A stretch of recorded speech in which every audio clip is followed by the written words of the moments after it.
Boa noite. Olá, boa noite. O Ministério da Saúde divulgou, no fim da tarde, um balanço atualizado dos casos de coronavírus no Brasil. De ontem para hoje, foram registrados quase 2.000 novos casos da doença e o número de mortos subiu para 1.056. São 115 óbitos confirmados nas últimas 24 horas. São Paulo continua sendo o estado com mais casos da Covid-19, seguido por Rio de Janeiro e Ceará. O presidente Jair Bolsonaro saiu e passou em 3 lugares em Brasília hoje pela manhã. Logo cedo, o presidente foi ao Hospital das Forças Armadas. Ele estava acompanhado pelo ministro da Defesa, Fernando Azevedo e Silva. De acordo com o Planalto, os dois foram visitar o corpo técnico e os profissionais de saúde do local. De lá, Bolsonaro foi até uma farmácia, conversou e tirou fotos com apoiadores. Eu tenho o direito constitucional de ir e vir. Ninguém vai tolher minha liberdade de ir e vir, ninguém. Logo em seguida, Bolsonaro foi até um prédio residencial no setor sudoeste visitar o filho mais novo, Renan Bolsonaro, que faz aniversário hoje. Na saída, foi ovacionado por eleitores. Depois, retornou ao Palácio da Alvorada sem dar entrevista. Uma aeronave da Força Aérea Brasileira decolou às 3 da tarde do aeroporto de Guarulhos com 30 respiradores. Os equipamentos, que pesam cerca de 1,5 toneladas, vão para o Ceará. A previsão é de que esses aparelhos cheguem à Fortaleza daqui a pouco, por volta das 8h50 da noite. Nesta sexta-feira santa, começo de feriado prolongado, muita gente quebrou a quarentena e saiu às ruas. No estado de São Paulo, o isolamento social caiu pela metade. O repórter Guilherme Lopes está em frente à estação Faria Lima do metrô, na zona oeste da capital paulista, e tem mais informações. Oi, Guilherme, boa noite. Desde o fim de março, esse serviço de monitoramento de celulares, de geolocalização, vem mostrando exatamente isso, que o isolamento social tem caído e aumentou o número de pessoas circulando nas ruas. Como está a movimentação por aí agora? Olá, Amanda, Mauro, boa noite a vocês, boa noite a todos. Isso mesmo, aqui na Faria Lima a gente percebe, pelo menos desde a hora que chegamos aqui, que há um movimento menor em relação aos dias normais, como um feriado, por exemplo. Porém, há pessoas utilizando a ciclovia para fazer exercícios, para pedalar, já que, por exemplo, na porta do metrô há um fluxo mais constante. Porém, a gente percebe que são aquelas pessoas que estão voltando para casa do trabalho. Esses números do governo do estado indicam que hoje o estado de São Paulo registrou a menor taxa de isolamento social desde o início da quarentena. Ficou em 47%. E de acordo com o governo do estado, o ideal seria que o número ficasse entre 60% e 70%, porque é a partir dele que o Centro de Contingência do Estado faz o monitoramento, de como está funcionando a quarentena nos outros municípios e também define as ações para os próximos dias para tentar frear a transmissão do coronavírus. Essas informações são obtidas pelo Sistema de Monitoramento Inteligente do Estado com a ajuda das operadoras de telefonia que fornecem essas informações dos 645 municípios paulistas. De acordo com o Estado, esse número tem que ficar acima dos 60% porque as informações para o sistema público de saúde e as estratégias definidas para o combate ao coronavírus são todas baseadas nesses números. Por isso que é importante que as pessoas fiquem em casa e evitem os deslocamentos num período como esse.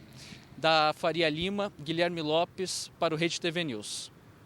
O navio de cruzeiro Scenic Eclipse deixou o Porto de Santos, no litoral de São Paulo, ontem à noite. Ele estava atracado desde 2 de abril e, segundo a vigilância sanitária, não foi detectado nenhum caso de Covid-19 a bordo.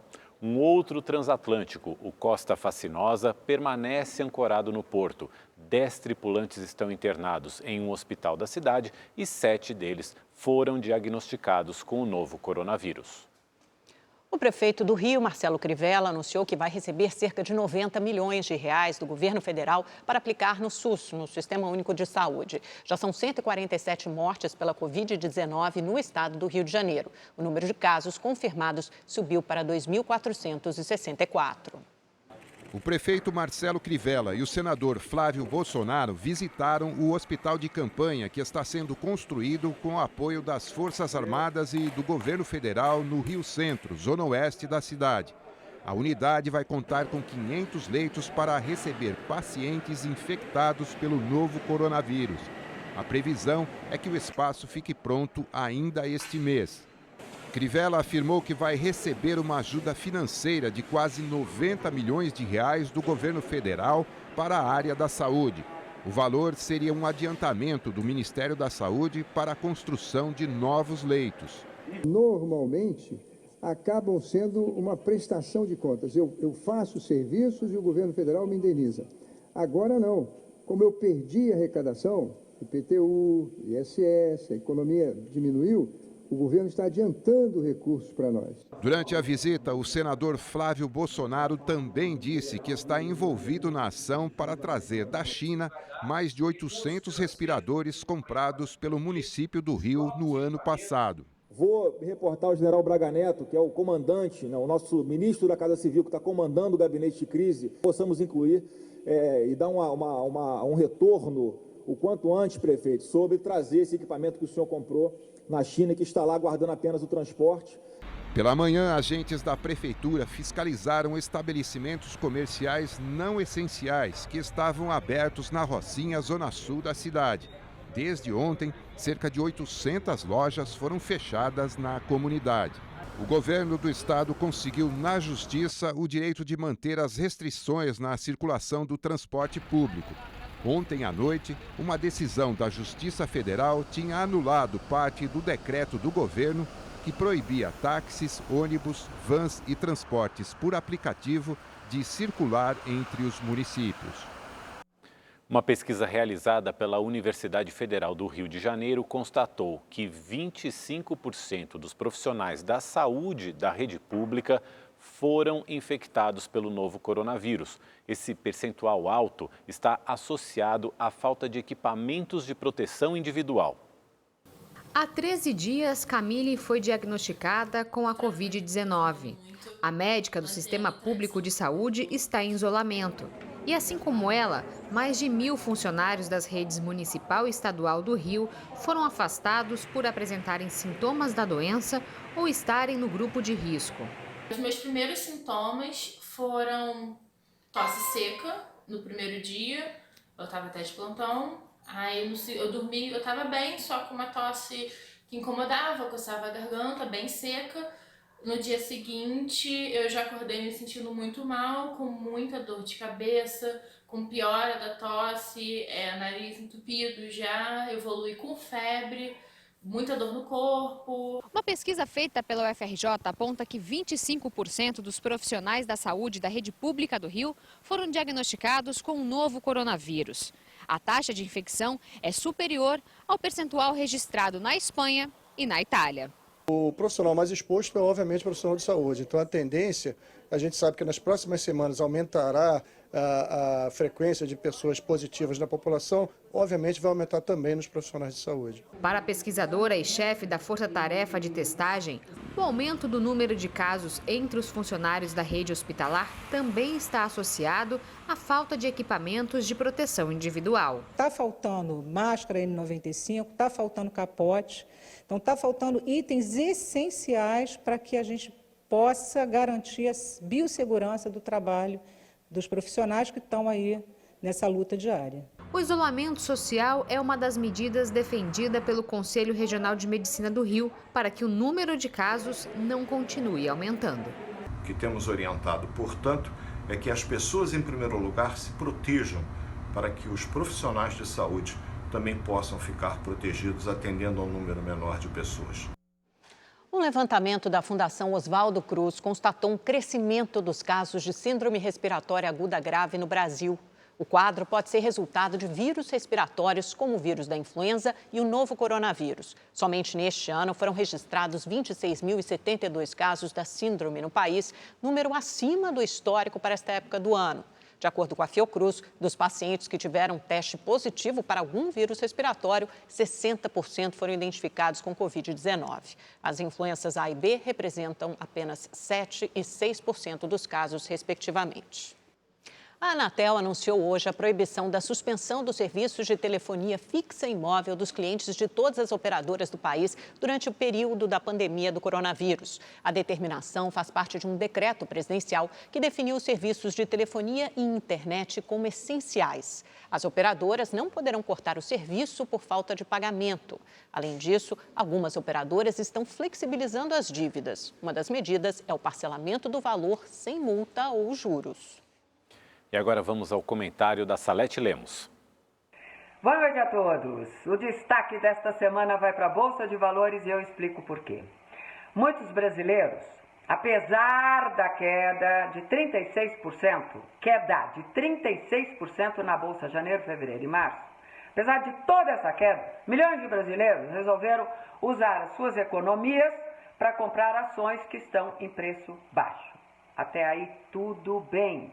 Regra de mercado, compra na baixa, vende na alta. Mas eu pergunto, será que chegamos mesmo no fundo do poço? Será que estamos na curva de reversão? Olha, os números são estarrecedores. Porque enquanto os estrangeiros tiraram da Bolsa 10 bilhões de reais, a pessoa física, trabalhador brasileiro, pessoa física, não estou falando de empresa, estou falando de nós, trabalhadores que temos alguma reserva, colocamos 17 bilhões de reais em apostas na Bolsa de Valores de São Paulo. Cuidado! Todos os organismos internacionais, de todas as projeções que eu recebi, nenhum fala em fim da crise em 2 anos, pelo contrário. 3, 4 anos de crise. E mais, alguns institutos falam em depressão, ou seja, queda de PIB de 35%. Cuidado. Cuidado antes de fazer a sua fezinha, antes de fazer a sua aposta em Bolsa de Valores. Segundo destaque, auxílio emergencial. Com toda a participação da sociedade, quem não tem internet, o vizinho avisou, fomos ao credenciamento, vamos receber o dinheiro, os financiamentos, já estamos recebendo dinheiro, os financiamentos estão aí para as empresas, é isso, sociedade brasileira. Unida, nós vamos superar essa crise. Terceiro destaque, Congresso Nacional, que não abriu mão de um tostão dos seus obesos salários para o enfrentamento da pandemia. E mais, não autorizam o uso do fundo partidário para o combate à pandemia. Esse é o Brasil que não dá certo. Com a pandemia do coronavírus, diversas tradições da Sexta-feira Santa foram canceladas ou adaptadas. Em Belo Horizonte, o gesto de solidariedade de um comerciante deixou de ser realizado depois de 28 anos. Uma das maiores tradições da Sexta-feira Santa na capital mineira é a distribuição de peixes feita pelo Afonso. Muita gente dorme na fila para garantir a doação de uma sacola com 2 quilos. Mas em tempos de isolamento social, o destaque foi para a mensagem desta faixa. Para evitar aglomerações, não haverá doação de peixes neste ano. A gente fica chateado, né? É muita gente que precisa. Já acostumaram. Eu recebo aqui mais de 4 mil, Deus que te ajude do fundo do coração. Trocar pelo não? No restaurante popular de Belo Horizonte, o almoço especial da Sexta-feira Santa foi distribuído em marmitex. Aqui também não teve peixe nesse ano. Guardas municipais tentaram organizar a fila, mas a aglomeração foi inevitável. Em Contagem, na região metropolitana, voluntários recolheram doações de alimento em diversas casas para ajudar quem perdeu a fonte de renda durante a quarentena. Nós temos já 300 quilos arrecadados, já temos valor também em dinheiro para comprar remédio, comprar fralda, né? Pagar alguma conta. E ainda temos pessoas que vai doar alimento e que vai doar também dinheiro. Mudanças também nas celebrações religiosas em Minas Gerais. Ontem, a tradicional Missa da Unidade, que reúne cerca de 15 mil pessoas no ginásio do Mineirinho, foi celebrada na Basílica de Nossa Senhora da Piedade, totalmente vazia. A dona Terezinha, de 75 anos, sempre participa das celebrações da Semana Santa, mas desta vez teve que se adaptar. Ela tem acompanhado as missas e os sermões pela TV ou assim, olha só, pelo celular. Hoje, ela assistiu à cerimônia da Adoração da Cruz, principal celebração do dia para os católicos. Está muito diferente. A gente já nunca teve uma situação assim. A gente sente falta, mas a gente tenta entender a situação e participar, o coração, que é importante, a presença, a vontade de estar junto de Deus, junto dos irmãos, em oração. A aposentada sente falta também de cantar e tocar ao piano nas igrejas durante as missas.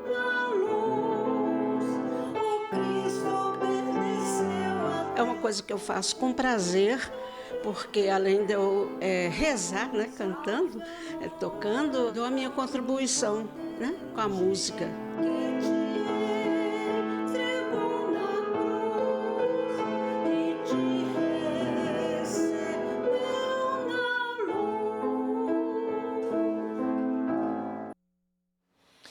E hoje, lá em Belo Horizonte, teve gente indo para a rua. A prefeitura definiu o valor da multa para o comércio que desobedecer a ordem de ficar fechado. A fiscalização dos agentes e da Guarda Municipal promete apertar o cerco contra lojas de ruas que insistem em abrir as portas, desrespeitando o decreto da prefeitura. A determinação não foi capaz de barrar muitos comerciantes. Quem for flagrado descumprindo a norma será multado em R$ 5.600. De acordo com a Secretaria de Planejamento, a medida não pretende prejudicar os vendedores e será aplicada apenas em último caso. Hoje, mais 2 espaços públicos foram interditados na cidade: a Praça do Papa e a Praça da Assembleia. A maior dificuldade é convencer os praticantes de esportes a cumprir as medidas de isolamento social que completaram 24 dias. Em 2 pistas na zona sul de BH, ainda havia corredores e ciclistas. Um dado mostra o impacto do isolamento na capital mineira. De acordo com a empresa de trânsito, houve uma redução de 80% da circulação de carros na cidade. 1.400.000 veículos deixaram de circular nas ruas diariamente. Com 20 novos casos nas últimas 24 horas, Belo Horizonte tem 324 confirmações de Covid-19 e 6 mortes. Segundo a Secretaria de Saúde, 21 pacientes estão internados em CTIs. Mas tem gente que não quer nem saber, não respeita as regras mesmo. Uma loja de departamento acabou fechada pela fiscalização porque aglomerava um grande número de consumidores no centro de BH. Uma promoção de ovos de Páscoa atraiu muita gente para a loja e os vendedores não conseguiram organizar o movimento. De acordo com a prefeitura, a loja não tinha permissão para abrir nesse período de isolamento social e, por isso, o alvará do comércio foi apreendido. Quem fazia as compras para a Páscoa teve que deixar o local imediatamente. A loja de departamentos informou que está se ajustando para solucionar o problema. Na Espanha, que é um dos países mais afetados pela Covid-19, um brasileiro ganhou o carinho da equipe médica de um hospital depois de receber alta.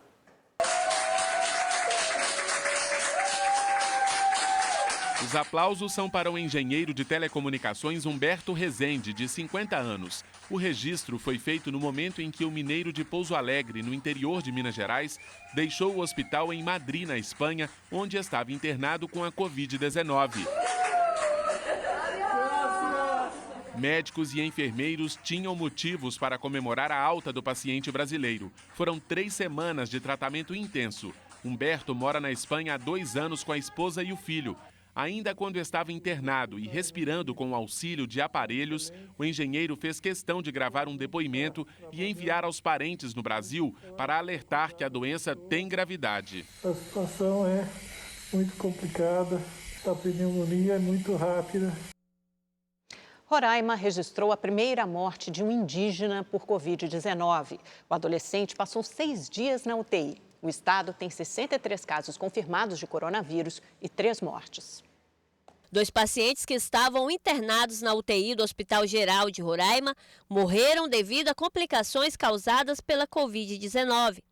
Trata-se de um adolescente indígena de 15 anos, de etnia Yanomami, e de um idoso de 84 anos. Com esses dados, o número de mortes em Roraima subiu para 3. Outra idosa com suspeita da doença morreu ontem. A família informou que ela deu entrada com quadro de pneumonia grave e também estava na UTI. O resultado do exame para a Covid-19 ainda não saiu. Mesmo sem a confirmação da doença, a Secretaria Estadual de Saúde não recomendou o velório. Aumentou para 63 o número de pessoas infectadas pelo vírus no estado. Por isso, Roraima está em nível de atenção e Boa Vista está em situação de emergência, pois o maior número de casos se concentra na capital. O caso de Boa Vista, que está com 10,5 de coeficiente, é classificado como estado de emergência. Isso significa que estamos com o mesmo risco de adoecer que as pessoas que residem em São Paulo. Outros 29 casos suspeitos estão aguardando os resultados de exames. 3 pessoas já estão curadas. A pandemia do novo coronavírus mudou o cenário da Semana Santa em todo o mundo. Aqui no Brasil, grande parte da população comemorou a ressurreição de Cristo. E para proteger a saúde dos fiéis, muitos padres improvisaram esse ano. Algumas missas foram celebradas com a ajuda da internet. Da qual perdeu a salvação. Assim como outros templos, esta igreja no bairro Tatuapé, em São Paulo, recebe milhares de pessoas durante as celebrações da Páscoa. Este ano ela está vazia, mas o padre deu um jeitinho de manter os fiéis por perto. E então foram brotando as ideias, fomos observando as ideias que foram surgindo e nós combinamos então de trazer para próximo do altar a fotografia do pessoal. A equipe nossa de comunicação capta as imagens e com isso a gente consegue se sentir um pouco mais todo mundo junto. Para preservar a saúde das pessoas, as igrejas estão assim, de portas fechadas. Mas os fiéis estão podendo acompanhar tudo de casa. É que por causa da pandemia, padres do mundo todo tiveram que buscar uma alternativa para transmitir a mensagem da Páscoa. Como? Com a ajuda da internet. A gente sempre valorizou a presença física. Porém, agora com este acontecimento inusitado, nós investimos mais e aceleradamente nesta comunicação que propicia que as pessoas, de uma forma virtual, estejam também presentes, não é? Mas não foram só as igrejas que tiveram que se adaptar. O tradicional almoço em família da Sexta-feira Santa também foi diferente para muita gente. Na casa da Letícia, em Cascavel, no Paraná, a ceia foi apenas para os moradores da casa. A gente vai mostrar um pouquinho do nosso almoço. Nós gostaríamos muito de estar junto com a nossa família, mas devido ao coronavírus a gente teve que fazer um almoço reduzido, né, em número de pessoas. Mas eles também encontraram uma maneira de unir os parentes que fazem parte do grupo de risco. Oi, vó, tudo bem? Já dormiu? A gente podia estar tudo junto, domingo, a gente fica sozinho, aí vocês sozinha lá. Pois é, né, vó? Esse negócio aí não termina mais. É difícil, é chato, mas foi necessário passar esse período em casa. Para a proteção dela e para a nossa proteção também. Para o arcebispo de São Paulo, mais que celebrar e refletir sobre a ressurreição de Jesus, também é tempo de pensar na saúde. Recomendação. O cuidado da saúde, sim, neste ano deve ser levado muito a sério por causa da pandemia do coronavírus e por isso, neste ano, vamos ficar mais restritos ao grupo familiar que está em casa. Uma rápida correção, hoje, Sexta-feira Santa, celebra-se a paixão e a morte de Cristo. E no domingo de Páscoa, aí sim, a ressurreição de Jesus Cristo. E olha, todas as reportagens do Rede TV News estão disponíveis no canal da Rede TV no YouTube. Então você vai lá, se inscreve e aí você pode assistir na íntegra a todos os nossos programas. Para se inscrever é fácil, você vai no youtube.com/redetv. O Rede TV News fica por aqui. Uma ótima noite para você e uma boa Páscoa. Boa Páscoa, obrigado pela companhia e boa noite. Tchau.